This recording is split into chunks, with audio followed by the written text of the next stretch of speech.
Hello everyone, my name is Samsokios. The reason I'm posting this video is to share my thoughts on Baldur's Gate 3. Now, as a disclaimer, I have to say that I already did try to record this video once, and after I finished it, I realized that my microphone was not recording.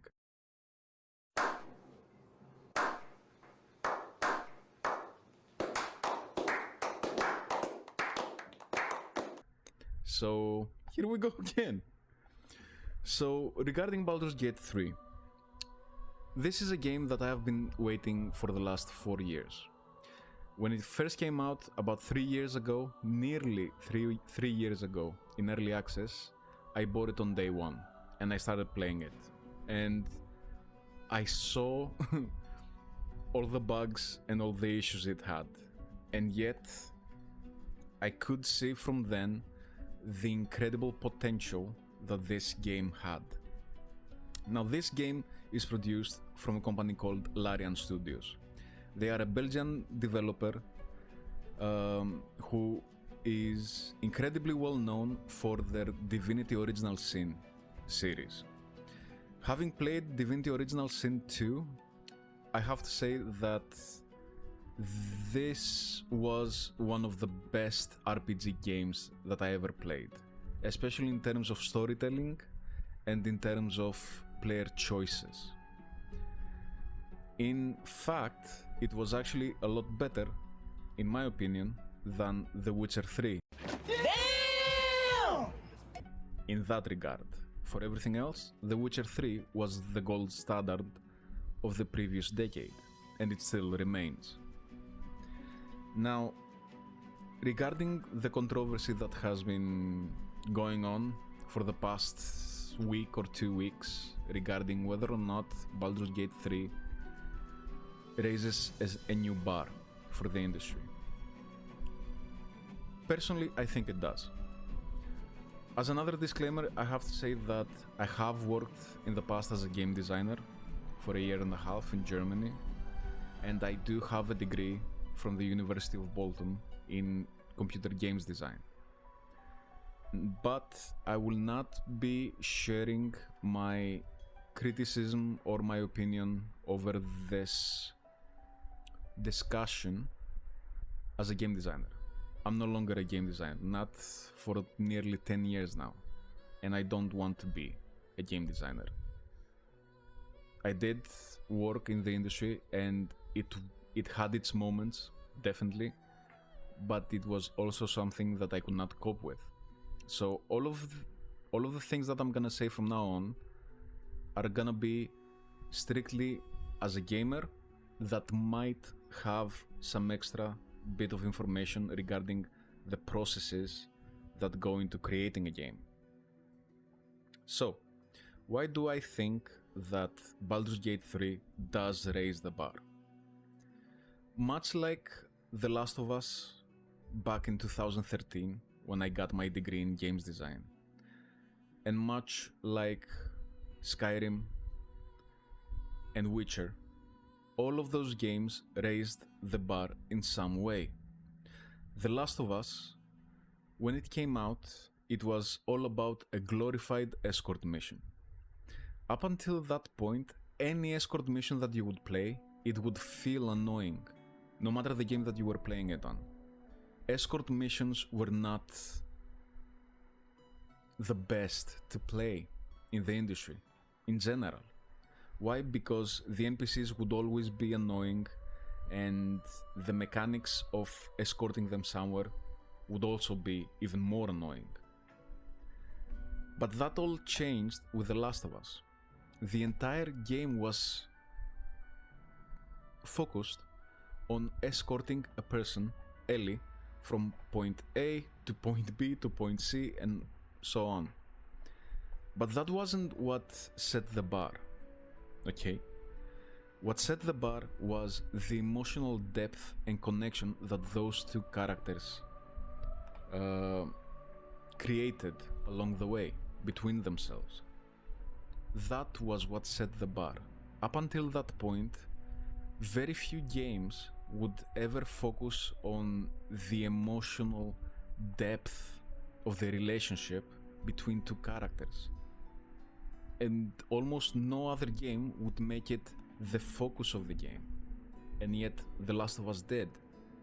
And because of that, it raised the bar.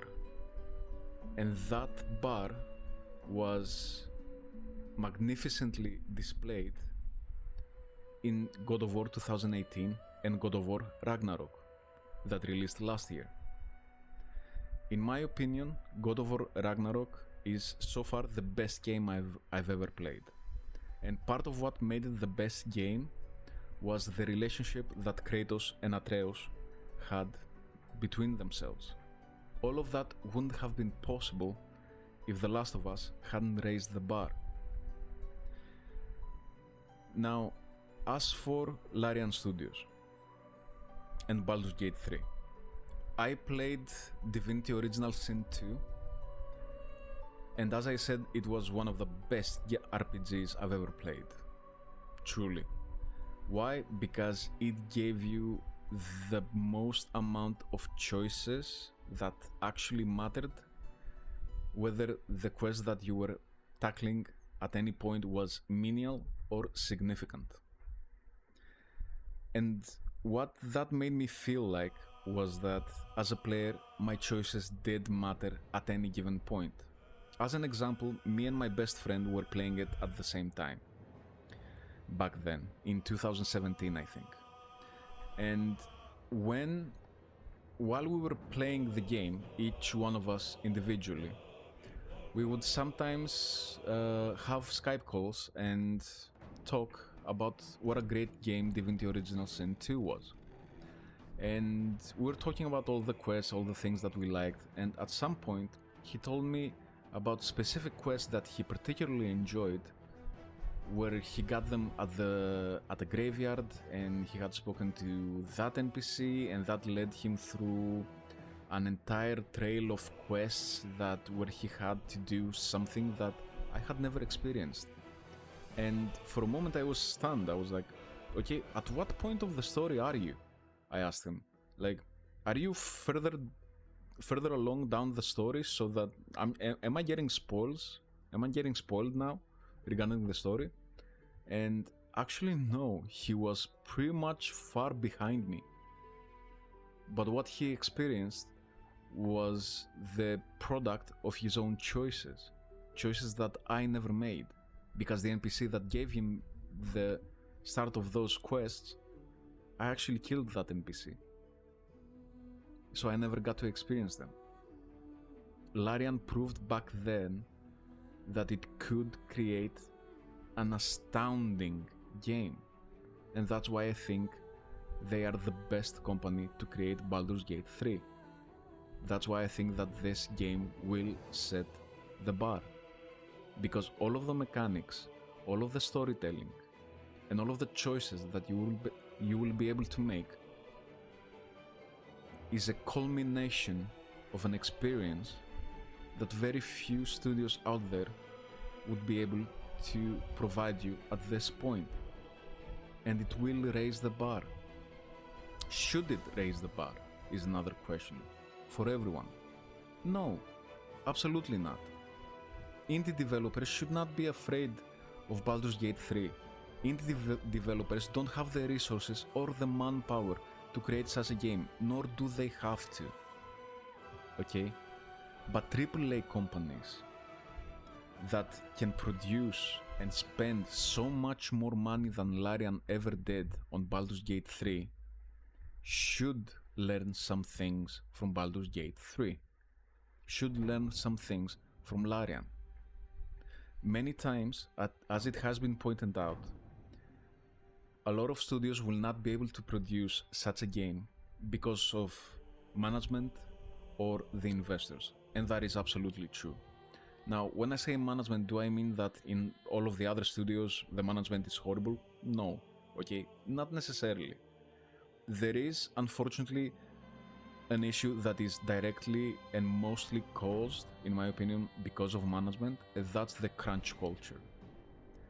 That's because management wants to appease the investors by releasing the game this year, but the amount of content that they want to put into the game will either force it to be released next year in a healthy manner for the staff, or they will work their stuff to the bone, as Naughty Dog does, in order to release it sooner and appease the investors. And in my opinion, that does have to change. Now, having said that, and after Baldur's Gate 3 releases, will every company be able to do something similar in any way? Well, yes and no.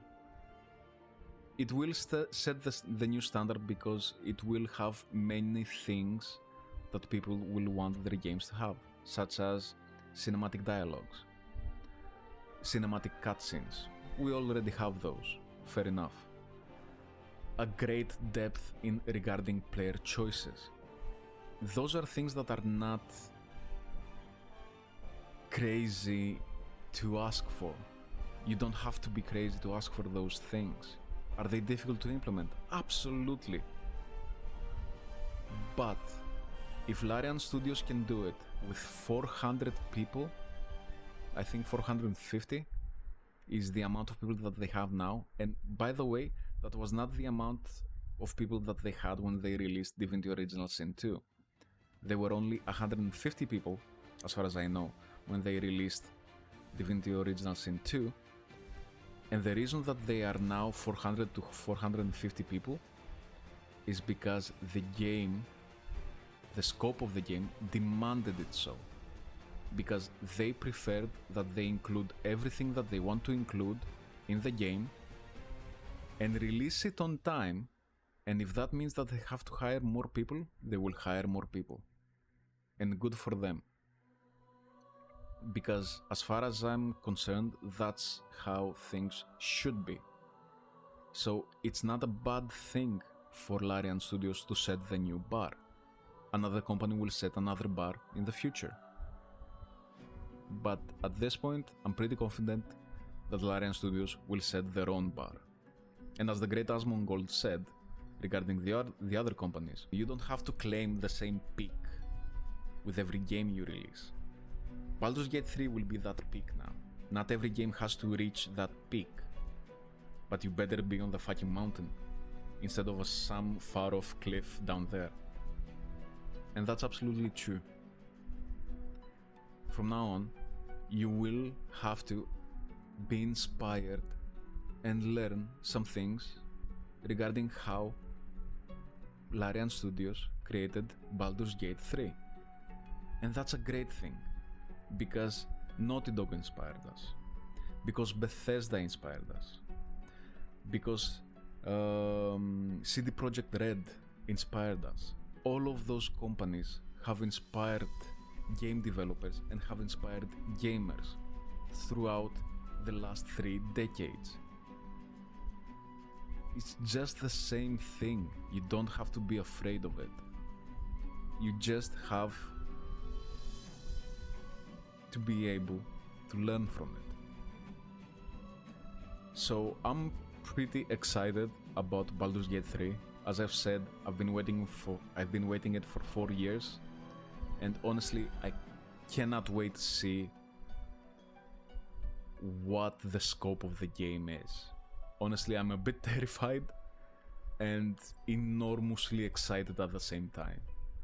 And of course, I will be making a Let's Play video series of videos, where I will be showing my entire first playthrough, and if that goes well, I might actually start streaming it for my second playthrough. Thank you for listening to my thoughts and opinions, and have a great time. Personally, I can't wait for August the 3rd. See you next time.